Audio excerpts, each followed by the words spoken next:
नमस्कार। Digital circuit design a practical approach यानी कि डिजिटल परिपथ डिज़ाइन एक प्रयोगात्मक दृष्टिकोण श्रृंखला में आप सभी का स्वागत है। आज हम पढ़ने जा रहे हैं 4 बिट सिंक्रोनस अप काउंटर को। काउंटर जो फ्लिप फ्लॉप से बना होता है, इनमें सभी फ्लिप फ्लॉप के क्लॉक इनपुट को एक ही समय में एक ही क्लॉक सिग्नल के द्वारा और एक साथ क्लॉक किया जाता है, इसीलिए काउंटर को सिंक्रोनस काउंटर कहा जाता है। सिंक्रोनस काउंटर के लिए सभी फ्लिप फ्लॉप एक ही क्लॉक सिग्नल का उपयोग करते हैं। इस प्रकार आउटपुट सिंक्रोनस रूप से बदल जाता है। दूसरे शब्दों में कहें तो आउटपुट में परिवर्तन क्लॉक सिग्नल के साथ सिंक्रोनाइजेशन यानी कि तुल्यकालन में ही होता है। इस तुल्यकालन का परिणाम यह होता है कि सभी अलग अलग आउटपुट बिट्स समान क्लॉक सिग्नल के प्रत्युत्तर यानी कि रिस्पॉन्स में बिल्कुल एक ही समय पर अपनी स्थिति बदलते हैं और इस प्रकार सिंक्रोनस काउंटर में सभी फ्लिप फ्लॉप एक ही क्लॉक सिग्नल के द्वारा संचालित होते हैं। तो इसका मतलब हुआ कि सभी फ्लिप फ्लॉप्स को एक साथ अपडेट किया जाता है और इससे समय के हर चक्र में काउंटर का मान बदलता है। आइए अब हम समझते हैं तुल्यकालिक काउंटर को डिजाइन करने की प्रक्रिया, जो कि इस प्रकार है। सबसे पहले चरण में स्टेट डायग्राम को प्राप्त करें। दूसरे चरण में फ्लिप फ्लॉप के लिए स्टेट ट्रांजिशन टेबल का उपयोग करके उत्तेजना तालिका प्राप्त करें और उपयोग किए गए फ्लिप फ्लॉप की संख्या को निर्धारित करें। तीसरे चरण में कार्नो मैप का उपयोग करके प्रत्येक फ्लिप फ्लॉप के फंक्शन को प्राप्त करें और उसे सरल बनाएं। और आखिरी चरण में सर्किट को बनाएं। आइए अब जानते हैं 4 बिट सिंक्रोनस अप काउंटर को डिजाइन करने की विधि को।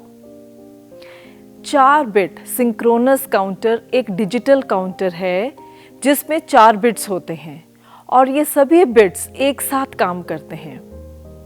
इसका मतलब यह हुआ कि सभी बिट्स पर क्लॉक सिग्नल एक साथ ही लागू होता है। इस काउंटर में 4 बाइनरी फ्लिप फ्लॉप्स होते हैं जो 4 बाइनरी डिजिट 0 या फिर 1 को ही स्टोर करते हैं। 4 बिट तुल्यकालिक काउंटर में स्टेट्स की कुल संख्या 2⁴ यानी कि 16 स्टेट्स होती हैं। इसीलिए इसे 4 बिट्स के रूप में व्यवस्थित किया जाता है, यानी कि यह काउंटर 0000 से लेकर 1111 तक स्टेट्स में जाता है, तो कुल मिलाकर 16 स्टेट्स में यह चलता है। आइए अब जेके फ्लिप फ्लॉप का उपयोग करते हुए 4 बिट सिंक्रोनस अप काउंटर को डिजाइन करते हैं। तो सबसे पहले चरण 1 में स्टेट संक्रमण आरेख प्राप्त करें, जैसा कि आप स्क्रीन पर देख पा रहे हैं। इसमें 000 से लेकर आपके पास 111 तक की 16 स्टेट्स आप यहाँ पर देख पा रहे हैं। फिर चरण 2 में चारों फ्लिप फ्लॉप की उत्तेजना तालिका यानी कि एक्साइटेशन टेबल्स को प्राप्त करें, जैसा कि आप चित्र में देख पा रहे हैं। और इसे बनाने के लिए आप यहाँ पर जेके फ्लिप फ्लॉप की उत्तेजना तालिका को याद करें। उसमें यह था कि इनपुट और आउटपुट, इनपुट में Qn और Qn+1 और आउटपुट पर था J और K। तो अलग अलग कॉम्बिनेशंस के लिए 00, 01, 10 और 11 के लिए हमारे पास JK का कॉम्बिनेशन जो आएगा वो कुछ इस प्रकार होगा: 0 cross, 1 cross, cross 1 and cross 0। तो आइए अब 4 बिट सिंक्रोनस अप काउंटर को हम इस JK एक्साइटेशन टेबल यानी कि उत्तेजना तालिका का उपयोग करते हुए हम इसे डिज़ाइन करते हैं। तो हमारे पास काउंटर स्टेट्स हैं जो कि प्रेजेंट स्टेट और नेक्स्ट स्टेट के रूप में हैं, और आउटपुट पर JK फ्लिप फ्लॉप इनपुट्स हैं, यानी कि JA, KA, JB, KB, JC, KC, JD और KD। और इसी प्रकार हमारे पास इनपुट में जो प्रेजेंट स्टेट है 0 0 0 0, और उसकी नेक्स्ट स्टेट अगर आप स्टेट डायग्राम में देखें तो वो नेक्स्ट स्टेट किस पे जा रहा है, 0 0 0 1 पर। अब यहाँ पर JA और KA क्या आएगा, अगर आप JK फ्लिप फ्लॉप का उत्तेजना तालिका को यहाँ पर याद करें तो हमारे पास QA में है 0 और QA प्लस मतलब कि नेक्स्ट स्टेट में है 1, तो 0 1 के कॉम्बिनेशन में हमें मिलता है 1 क्रॉस।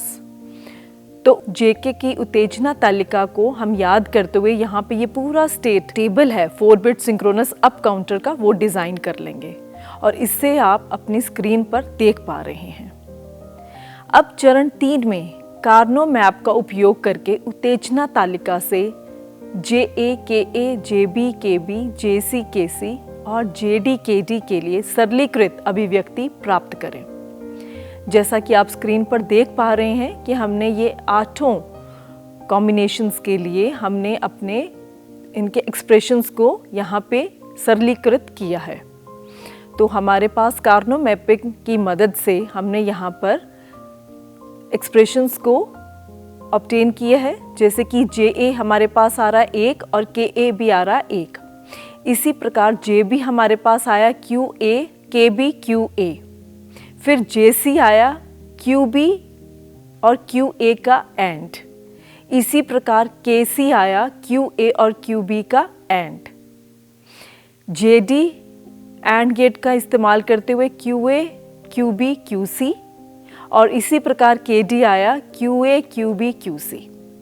तो इस प्रकार हमारे पास 8 एक्सप्रेशंस सरलीकृत अभिव्यक्ति हम इस तरह से प्राप्त करेंगे जैसा कि अभी आप स्क्रीन पर देख पा रहे हैं।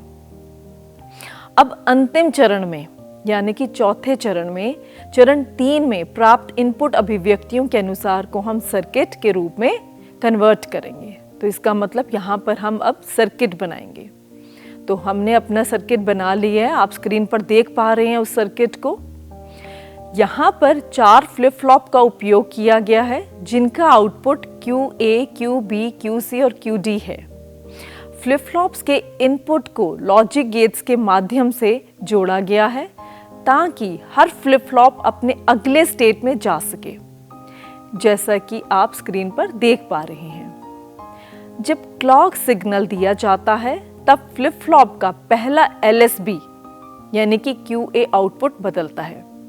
उसके बाद अगला फ्लिप फ्लॉप QB तब बदलता है जब QA का आउटपुट बदलता है, और इसी प्रकार बाकी के फ्लिप फ्लॉप्स भी एक एक करके अपना आउटपुट बदलते हैं, लेकिन सभी को क्लॉक सिग्नल की मदद से एक साथ सिंक्रोनाइज किया जाता है। अगर हम 4 बिट सिंक्रोनस काउंटर को 0 से लेकर 15 तक काउंट करते हैं तो काउंटर का आउटपुट होगा 0 0 0 0 से लेकर 1 1 1 1 तक, जैसे कि आप सीक्वेंस को स्क्रीन पर देख पा रहे हैं। यह काउंटर हर क्लॉक सिग्नल के बाद एक नया बाइनरी मान उत्पन्न करेगा, जैसा कि अभी हमने समझा। आइए अब हम जानते हैं 4 बिट सिंक्रोनस अप काउंटर के अनुप्रयोगों को। सबसे पहला अनुप्रयोग मशीन की गति को नियंत्रण करने में, फिर मोटर RPM काउंटर के रूप में भी इसे उपयोग में लाया जाता है। आवृत्ति विभाजन यानी कि फ्रीक्वेंसी डिवीजन के लिए भी इसका इस्तेमाल होता है। इवेंट काउंटिंग के लिए, पल्स जनरेटर, डिजिटल घड़ी में, अलार्म सिस्टम में बहुत सारे इसके अन्य उपयोग भी हैं। तो आज हमने पढ़ा 4 बिट सिंक्रोनस काउंटर को, जो कि एक डिजिटल काउंटर है। इसमें 4 फ्लिप फ्लॉप होते हैं जो कि एक ही क्लॉक सिग्नल से संचालित होते हैं और 16 अलग अलग बाइनरी मान उत्पन्न करते हैं। फिर हमने 4 बिट सिंक्रोनस अप काउंटर के कार्य सिद्धांत को भी समझा, काउंटर को डिज़ाइन करने की विधि को भी समझा, JK फ्लिप फ्लॉप का उपयोग करते हुए इसे डिज़ाइन किया और अंतिम में अनुप्रयोगों को समझा। तो आइए अब स्किल वृद्धि के लिए प्रैक्टिकल दृष्टिकोण को शामिल करते हैं। 4 बिट सिंक्रोनस अप काउंटर की डिजाइनिंग IC 74191 का इस्तेमाल करते हुए ब्रेडबोर्ड पर प्रदर्शन के रूप में देखते हैं।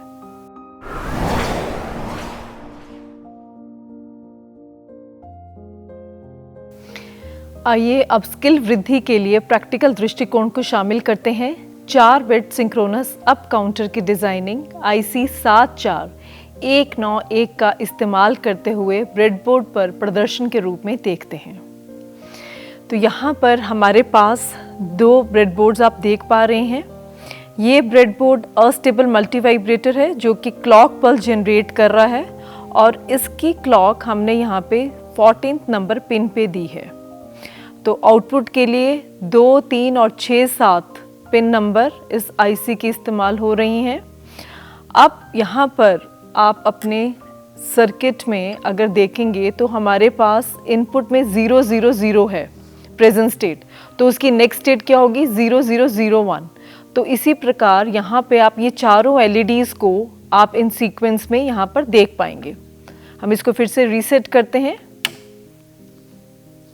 अब आप देखना सीक्वेंस स्टार्ट होगी 1 2 3 4 5 6 7 8 9 10 11 12 13 14 एंड 15 और फिर से रीसेट होके ये सीक्वेंस फिर से प्रोड्यूस करेगा।